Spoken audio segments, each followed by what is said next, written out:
Now, we're not going to make this a regular thing, in so much as one could be all too regular, and it I would hate to come across as being insincere.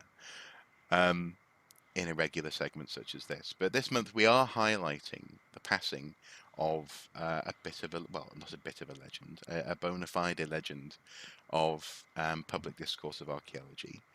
And in that sense, the representation and reconstruction of archaeological sites and historical sites. And that is on, well, the news broke on the 16th of February of the passing of Victor Ambrus. Um, and what I've picked out here, and don't worry, I'll explain in this context who he is and why people should care if they don't know who he is. Quite a random article. It's in so much as random because there were so many articles on the news of his death from Independent Westmeath, an online newspaper article, and it goes as this, or like this, as such.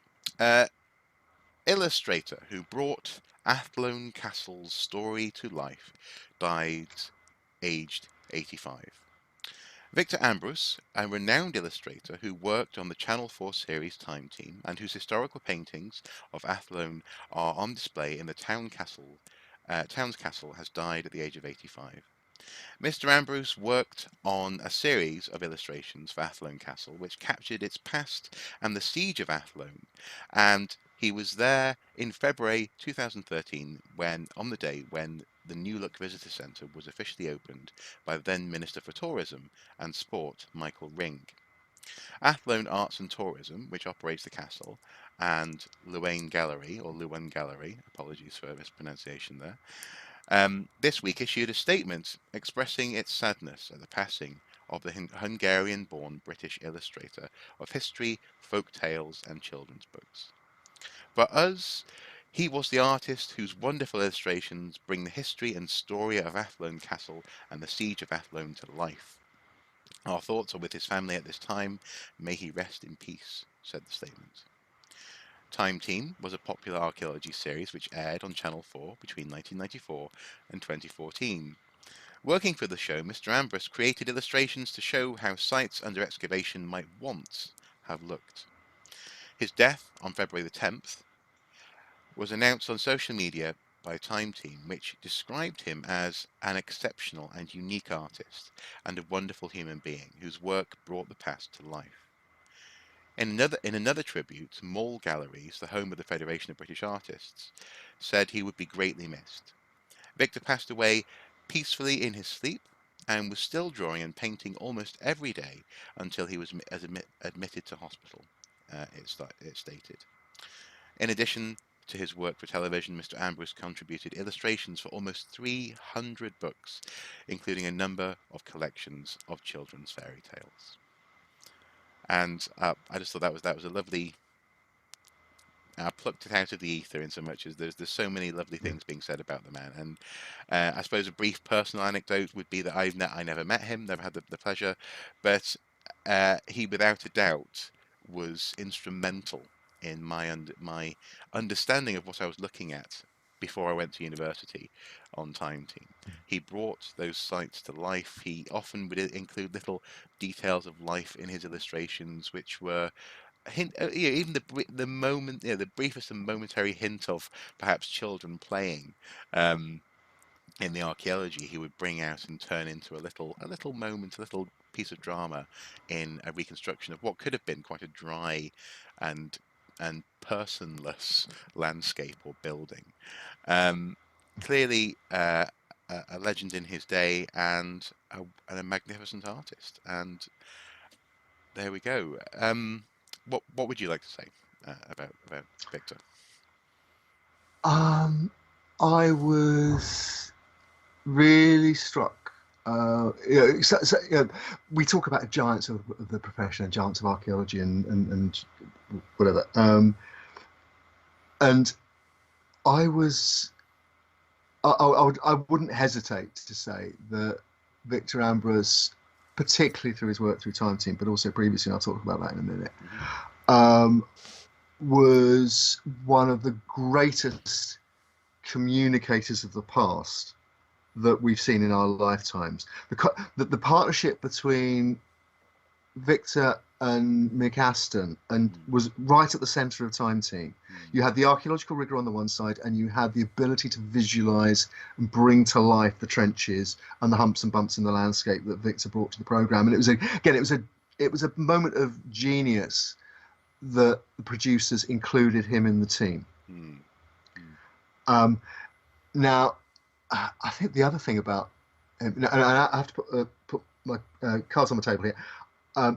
I can't claim to have known Victor Ambrus, but I did work with him on one Time Team episode, and I was a bit starstruck because I'd grown up with his illustrations on things, books like R.J. Unstead's History of Britain, novels by Rosemary Sutcliffe, Tristan and Isolde in particular has some beautiful illustrations, and it was a particular interest of his, but he was particularly interested in animals, and particularly horses, and he drew horses better almost than anybody else. I mean, you know, he was working in different materials. He tended to work in and originally in pen and inks and pastels, and rather than oils.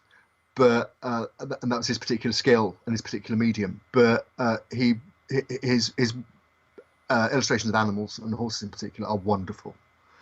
But all his drawings have a sort of life and a reality to them that they're inspiring when you see them. I think it's why they're so popular in places like, you talked about Athlone and the appropriating as part of their local story, his interpretations of their local story. So I count myself very privileged to have had the chance to meet him and see him working. And in fact, I gave him some. Again, I didn't think about this until afterwards. The Blitzkrieg on Shooter's Hill was about. It was a counterfactual about World War II, and he asked me if I had any reference material, and I gave him some books, including a 1940 manual that was issued to the British Army about the German army, so it had pictures of German soldiers and things like that. And then afterwards, he just said thank you, and he's really grateful for it. And I think they inspired some of the drawings that he did for the program, or the information was incorporated into some of the drawings that he did for the program. But afterwards, I thought, wait a minute.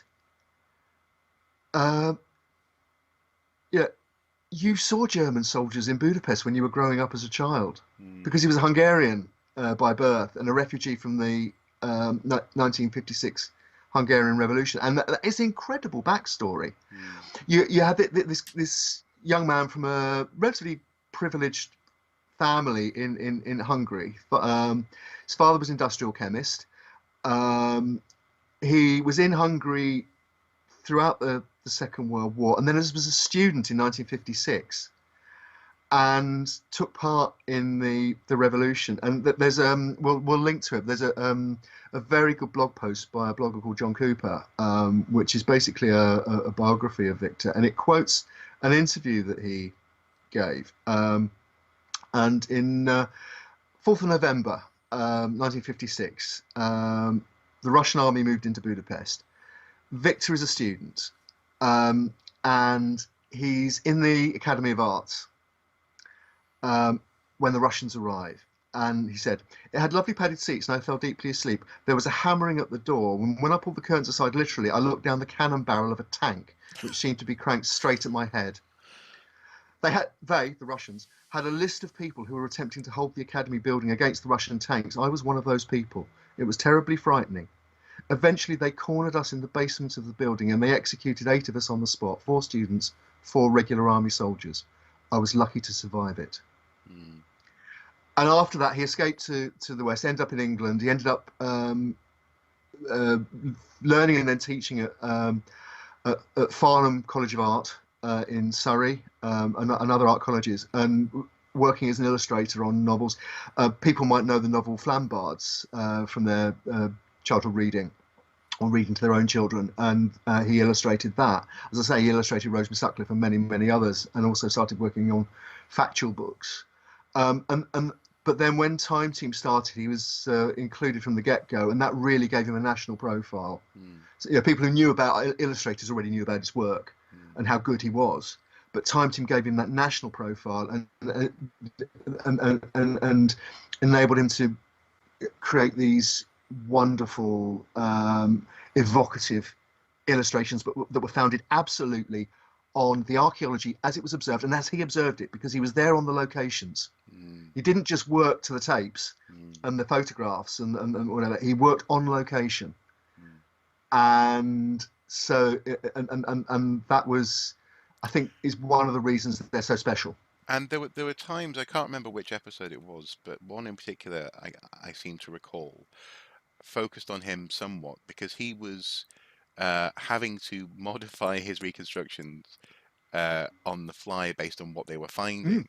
And so sometimes absolutely. he would be told, "This is what we have," and he'd be like, "Okay, la la la la la," and then they go, "Oh no, we don't have that," and he go, "Oh, Yeah. okay, la la la la."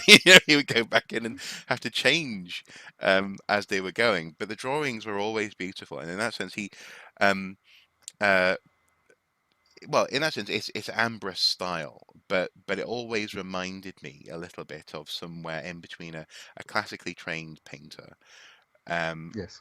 but also someone with a little bit And of he was classically trained. He well, was classically trained. yeah, in that Yeah. sense for good reason, but also Mm, with a little bit of Quentin Blake thrown in so much as the smallest, the penmanship, the line work was able to.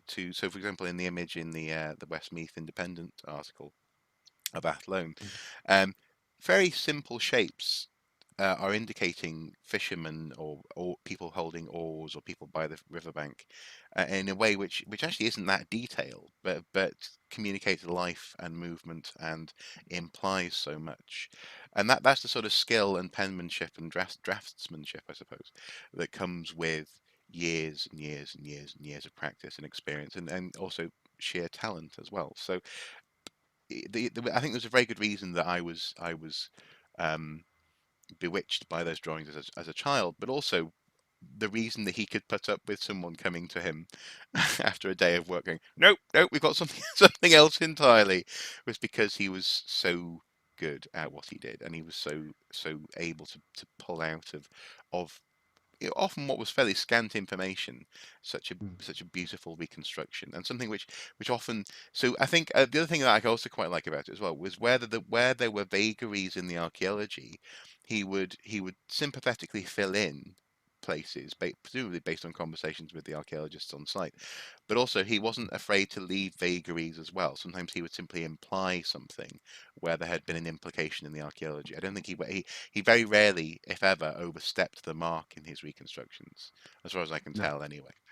No, I mean, he's on record a number of times as saying, the research had to be right. That he felt, he owed it to the stories he was telling and and Mm, to the audience, that the drawings were as accurate as they could possibly be. mm, And it's a wonderful story. I mean, he apparently, and again, according to Cooper's obituary, he was brought into Time Team because one of the program creators saw his work in Bristol Museum, and he was invited to meet Tim Taylor, the producer mm, and creator of Time Team. And they met, and Taylor said, "Well, can you draw? Can you work quickly?" mm. And Victor says, "Yes, I can try to work quickly." And he says, "Okay, draw a portrait of me then." So he dashed off a portrait of Tim Taylor, handed it over, and the next week he was on location. Mhm, mhm, So but it's there's another wonderful story talking about how I mentioned earlier that he particularly liked drawing horses, mhm, and there's a wonderful story that he told about working out how it was possible to use a sword on the back of a horse. And he said, I happened to have a sword, so I took it out and practiced with it. I rode to the local forest where there were a lot of pine trees, and I'd take aim at a branch and swipe at it to see what was the best way at cutting at it, and oh, I enjoyed it. But then I had to stop because one day a swipe revealed a white-faced mushroom picker who was scared out of his skin. I hadn't realised he was there, and at that point I thought it better not to do this anymore, and I put the sword away. yes. So yeah, he was doing experimental archaeology as well as Very good. as well as using his imagination. It's a wonderful story. But I think that once you've seen a Victor Ambrus illustration, you know they can't be by anybody else. Mm. Mm. And I think we've been lucky in the heritage world. We've had a number of great illustrators. I grew up on the work of Alan Sorrell, Mm. working for the old Ministry of Works, and there's wonderful brooding reconstructions, for example, of the Edward I castles in Wales. Mm. Mm. Um, and Roman sites on Hadrian's Wall, and his career was sadly cut short when he was killed in a car crash in the 1960s. But they're works that, even though the archaeology might have moved on and some of the drawings aren't as accurate as they might once have been, they still stand up as evocations of the past. I think that's all an illustrator ever can do. They can evoke and humanize the trenches and the reports and the artifacts and bring them to life for an audience. And I think, and the other point to finish on, I think that Victor's work has a wonderful sense of humour. He wrote some wonderful books for children, including a book about Dracula. And they're wonderfully written and beautifully illustrated and wonderfully funny. But if you look at his Time Team work, most of the programs contained, members of the team were inserted into various scenarios in the past. I think Phil Harding became a member of the Home Guard in ours, and there are many others where people ended up.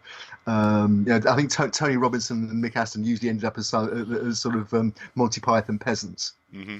Mm-hmm. There was a wonderful sly sense of humour there as well, as technical brilliance. So a wonderful career, and it's always sad to lose anybody, but somebody who's given so much to the area we care about. I think it's, as I said in Roman times, Ave Vale, hail and farewell, because it's work that will last, I think. Absolutely. I suppose, on a note of the sector. I mean, it's because of people like him and his work that people are inspired to become illustrators themselves. And we were just talking about Edward I castles, and last time I was in Wales, I picked up the updated versions of the Cadw books for all the castles. I went from place to place picking them, making sure I got them all, because I had the ones from the 90s from when I was a kid, and these were the updated ones. But some of my favourite illustrations of the Edward I castles. This one is an illustration by Terry Ball, which is a beautiful reconstruction of the castle in its heyday, whitewashed and all. But also as well, it's so this is Chris Jones Jenkins illustration from 2005, relatively recent in that sense, illustration, which is actually a cutaway illustration of one of the towers of Conwy. And so in that sense, the legacy of reconstructive drawing, and its importance in this case, for example, for cross sections and showing spaces in ways that not only are reconstructing but also are giving people insight in a way that's hyper real, is so important. And Victor absolutely has his place in that legacy, I think. Oh yeah, without a doubt. And the interesting, I mean, I think obviously we have to move on. There are new generations of illustrators. CGI and computerized drawings has changed the sector immensely. And in fact, Victor's career on Time Team went from pen and ink to working on a computer with a light pen. And and was able to accommodate the two. So but I think, as I've said many times before, archaeologists, amongst many other things that we do, we have to be storytellers, and that means inspiring people not just verbally but visually. And so we need more Victor Ambrus type of workers in the sector to conjure up new images, because the work moves on, the knowledge moves on, the pictures have to move on too. But nonetheless, rest in peace, hail and farewell. Absolutely. Yeah.